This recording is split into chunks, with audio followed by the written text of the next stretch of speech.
Danielle Morales. I'm an assistant professor of sociology, and so today I'm facilitating this workshop along with my two colleagues. I will let them introduce themselves first.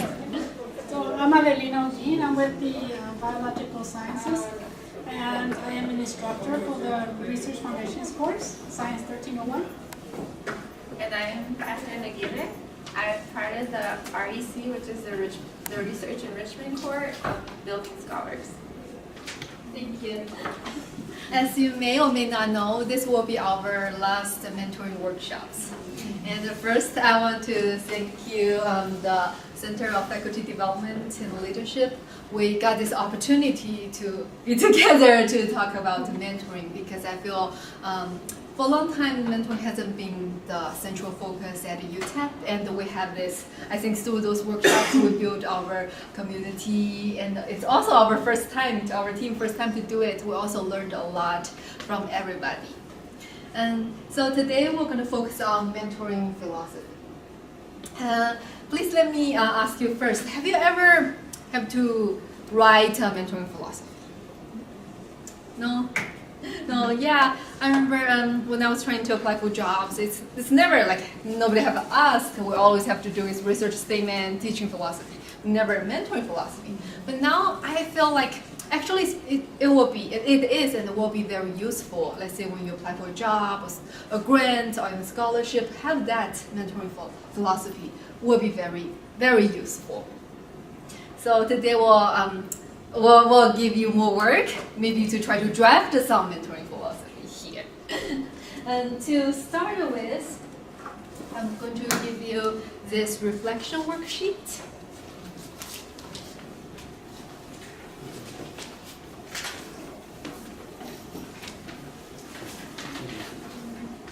And on that sheet, you will find the different topics.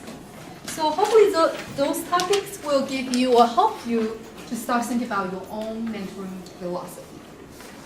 And in fact, we covered those topics throughout our mentoring workshops. So right now I want to give you a brief summary of those topics, and then you can think about the mentoring philosophy and maybe write down a paragraph, several sentences, and later we'll ask you to share your mentoring philosophy and help everybody to improve your mentoring philosophy.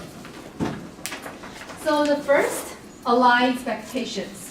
This was our first workshop. We really talk about, at the beginning, as a mentor, we should figure out what our mentees want and how to align our expectations. So we suggest everybody to use this mentor-mentee compact. It's kind of like a contract, but the compact we list what goals the mentee wants to achieve and what goals the mentor wants to achieve. And then we talk about promoting professional development because sometimes besides doing research, we also want to help our mentees, our students, about their research career, their future career. So we introduce this IDP, Individual Development Plan. So we help, using that, will help students to write down their future career plan, and we can give them feedback. And of course, maintaining effective communication is very important. Like any types of relationship, it's very important to keep a communication. So in that workshop, we'll talk about how to be a good listener, how to try to understand our students. And the rest, addressing equity and inclusion, assessing understanding, fostering independence, is really about, besides mentoring them, we also have to teach them to become more independent. Mentors, we cannot do everything for our mentees. Students also need to learn to be independent. And we'll need to also learn to mentor some students different from us in terms of gender, race, ethnicity, socioeconomic background, or age. So how to mentor people who are different from us. And last, cultivating ethical behavior. That's how can we act like a role model for our students. So those are some basic things that we covered in previous workshops. So maybe you can use them, or maybe you can go beyond them, think about, have you done anything related to those in the past and what do you plan to try them in future? And based on those, you can probably draft your mentoring philosophy. Maybe 5 minutes? 10 minutes?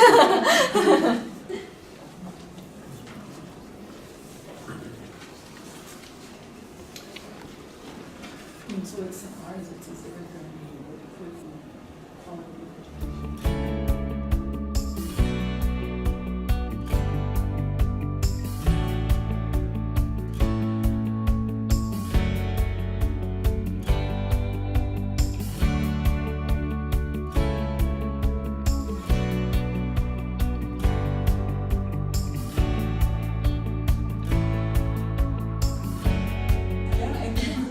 Okay, so I think we're pretty much done. I really enjoyed this conversation. It's amazing to hear different mentoring styles and mentoring at different levels, from student to student, faculty to student, faculty to faculty.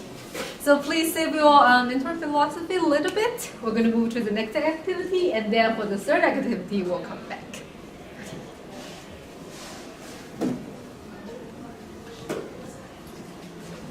All right. So we're going to put together everything that we've learned in the last year. So you've screened and interviewed different potential undergraduate researchers. And so now you're going to be mentoring them in the next month. So I want you to imagine that you're mentoring in the next month and how you will prepare for the student. So I want you to take a couple of minutes and just think of different steps you might take to what you will do for this new student, especially considering the different mentoring techniques you've learned so far. To do what? Sorry, I can't hear you. No, we're talking about here. I said that realistically, there's no way I'd even be doing anything for the first survey. No. You're gonna take it really up Over here? So you're going to meet with them before they Yes, begin? providing the objectives of what the meeting is going to. Okay. Good. What else? Sorry about my handwriting. Set some guidelines. Guidelines, so objectives, and then some guidelines. roles.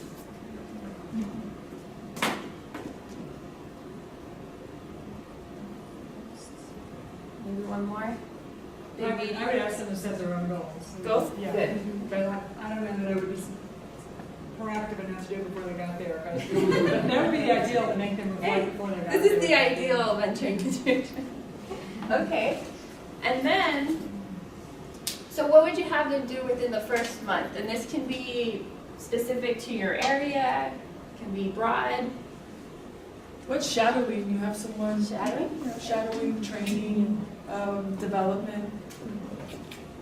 I also think like asking them to create their own structure Okay. with their work ethic. Like they get to the office or the lab, like what is the first thing they're gonna do on Monday? Or and it creates like a routine, a good healthy routine that is a structure, and they feel like I should be doing this on this date, and that way it's easier for you to delegate something and the student not feel like he's lost in the process. So, what is your structure? You know? And then as time goes past, reevaluate your structure of the workplace or the lab, because they will integrate more things. Anything else? You know, you want to train. So on equipment, procedures, in case they have to do something for the university, like the research, conduct, something like that. And even send them to outside training, right? Because if they're going to be working with certain things, they need to be trained outside as well. You know what I would do for at the beginning? Ask them to describe themselves, like their position, and then later, after 6 months, ask them to describe themselves again. You know, like, Okay. well, I'm an undergraduate research assistant. I do this, and then in 6 months, see what is in the description of that student. So kind of assessing their understanding of their own Yeah. roles. And their role, how their role grows for that Growth, person. okay. And so lastly, what is the most important step you think for yourself for this new mentoring relationship? What is the number one thing you would do to make sure that this mentoring relationship got off on the right foot, not the wrong foot? There's plenty that you could do for the wrong foot. I guess be understanding, Okay. because I mean, as a mentor, your student or whoever your mentee is, like they're gonna come with a lot of questions or full of information that they don't have. And they have expectations for you as well. So also be open to growing as a person, that way you can help your student grow. What else? Creating trust, making sure that they feel they can trust you. And you can trust them. Or communication, or have that open communication. Yeah, it's good to establish that Right. at the beginning, right? I think one important thing is not overwhelming the student. Like I feel like as a PhD student going to for a mentor or like a chair, at the beginning it's so overwhelming because they're exposing to you what they want them to do or but they're not listening. So listen, not overwhelm them with what your interests are. So that's part of listening, not throwing at them everything, just All at once. just come down and just little by little, as you meet with them, you unpack your interests. I think expressing to the students or mentee is the idea that you hold equally high expectations for them as for yourself in delivering that. So I tell my students, I've got good news and bad news. I don't hold you to any higher standards than I hold myself to. Bad news is I hold myself to high standards. But the idea being, if I expect a new draft of a paper to be in 2 weeks, then I'll have the revisions back to them in 2 weeks. That they can expect that from me, just like I expect timeliness from them. So mutual accountability as well. Right. Yeah. Okay, great. So next will be Adelina.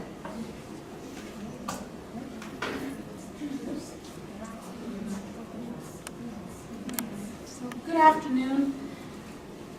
This is the point when you start to not only articulate, but putting it in writing. This is the next activity, and this is your first step to forming your philosophy, your mentoring philosophy. We've exchanged ideas already. You have some idea of what you like and to incorporate into your philosophy. Now we want you to actually put it in writing in some kind of paragraph form. And use some of those ideas that you've already jotted down, if you did, on that first worksheet, on the future section, because that's the one that you're going to follow. Not what you've done in the past, but where you are now and how you want to proceed. We'll give you about 5, maybe 10 minutes to jot something down, maybe in the back, using those ideas and the ones you've already shared. And then we're going to swap those ideas with whatever your colleagues are. Are you gonna build that relationship? So I'm going to interrupt you again. Are you gonna be Right. friends? At this point, the person that was listening to the other person's philosophy, I want to hear from you. So what was your impression? What kind of grabbed your attention about the philosophy of your colleague? Maybe this table here. I like her outcome of the mentoring or the mentoring relationship, which says growth on both sides. I think that I really like that she mentioned. All right, growth on both sides. Okay, how about yourself? Well, she would share with us. So I felt like she was saying it's a win-win. Like I'm here to learn from you. You're here to learn from me. Like the real world, they become colleagues, and when two people, well, in the kids bracket and chair, you become peers. Like in this, you give power. I think she mentioned something about like giving power to the student, Yeah. empowering the student, and I think he goes on a way in the mentoring relationship. Okay, so growth for both sides and empowering that mentee to make that happen, right? So on this side, you're all in the same program. But do you differ in your philosophies? What was it that was different from yours to what you heard from your colleague? Well, with us, definitely it does differ. We work with high school students also, and Heriberto, he's mentoring high school students. So we were talking about, are you going to be their friend or are you going to be their mentor? So that was a question that we were actually talking about.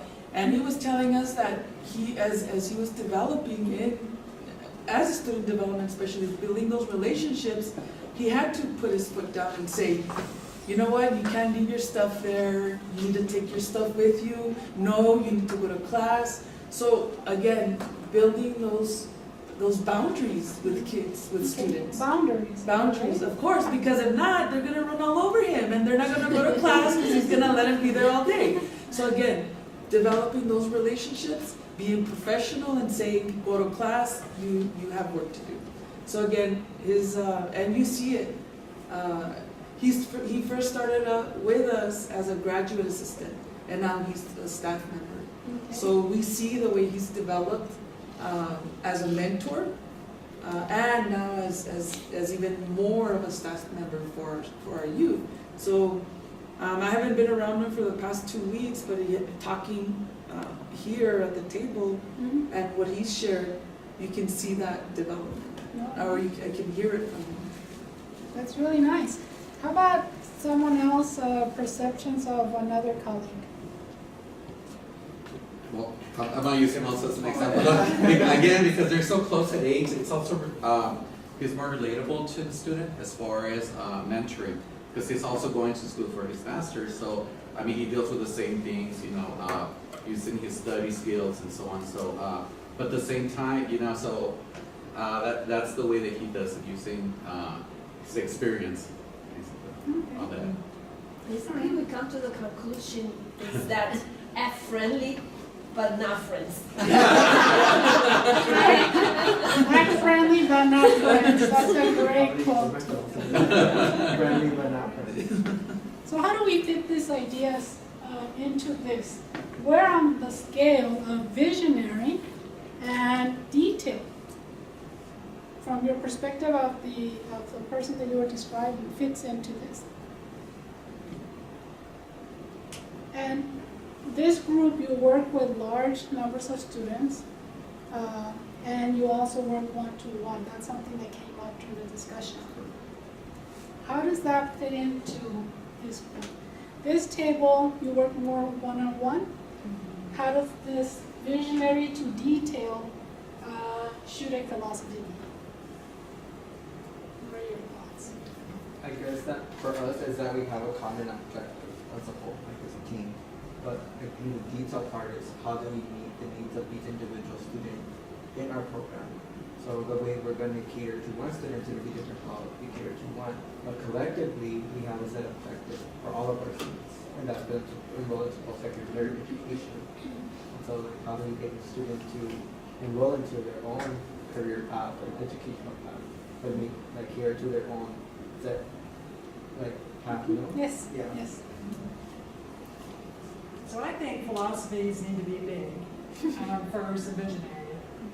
And I think that you need to have I believe in there. And so, and it's a great, I mean, this is really a fun process to have to go through because it makes you step back.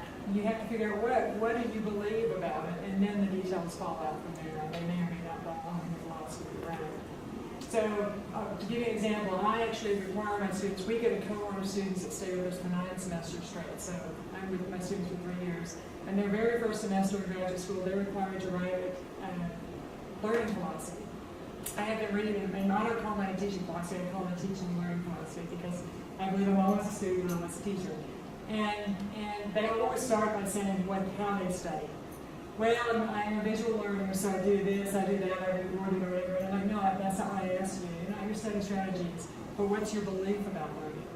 And making them take control and realizing that they are in control of their learning. They can't just blame faculty when they don't. And so I think it's the same here, that to step back and say, what's really my underlying beliefs about mentoring, and then my details with that. Okay. Where does your philosophy fall on that scale then? What you wrote, your philosophy. So it sounds a little more visionary, maybe? Yeah, I mean, I think visionary is quite strong for what it is, but yeah, it's towards that. How about those of you that are more about the details, the day-to-day, the guidance? Is there anyone on that scale?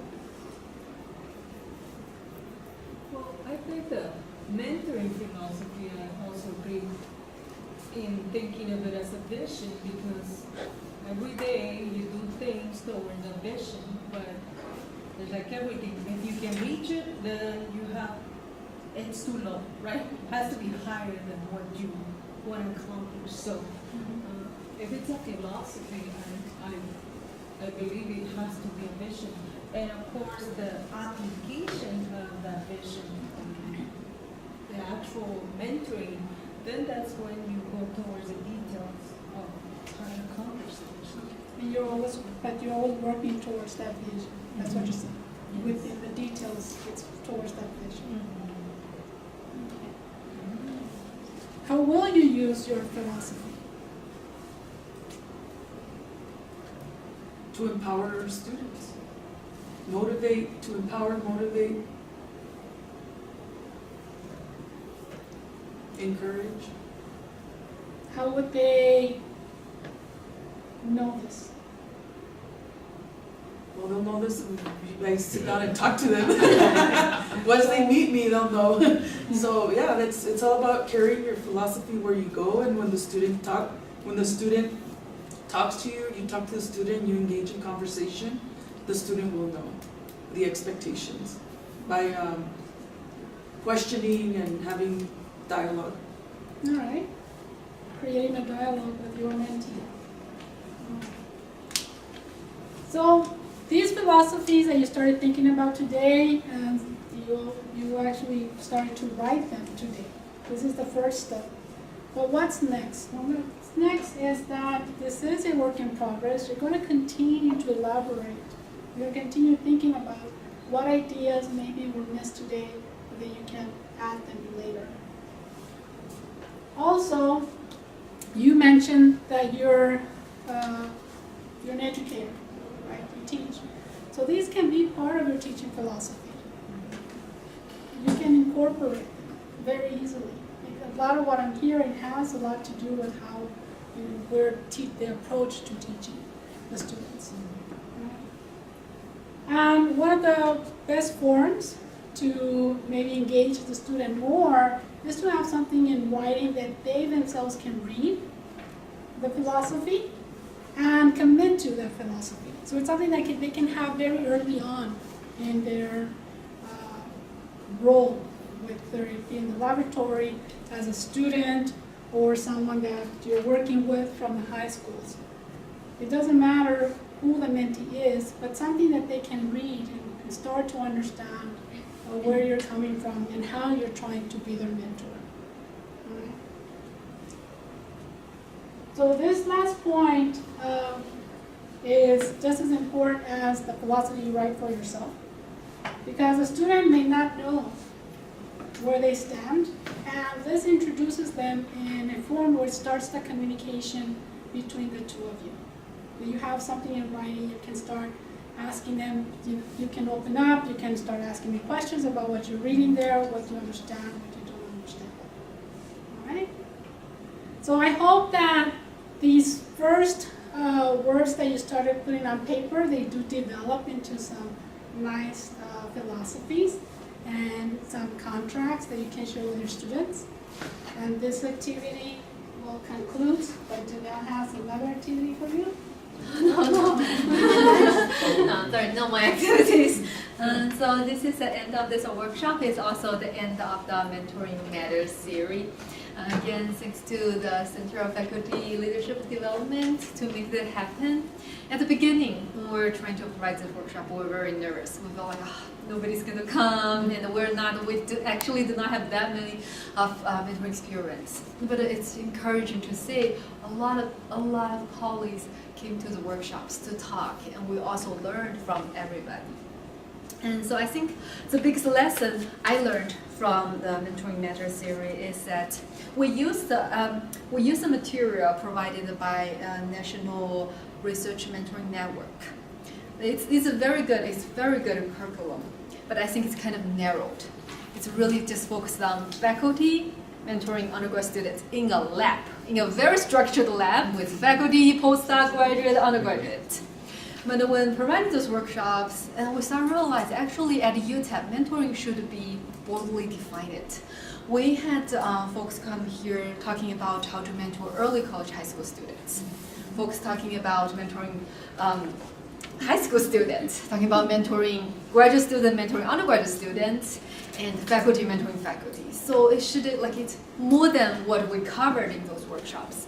So I think in future, if we have other opportunities to do that, I'm thinking to do more specific topics. Maybe we can invite folks to talk about how to, things you learned from mentoring high school students, how that different from mentoring college students, and maybe share with how to run a mentoring program at UTEP. So those are our future plan. And if you need any materials like individual development plan or mentor-mentee compact, you can definitely contact me. I feel very happy to share with you those materials. And overall, we just want to promote this mentoring culture at UTEP. Our program trying to give this mentoring award to faculty members.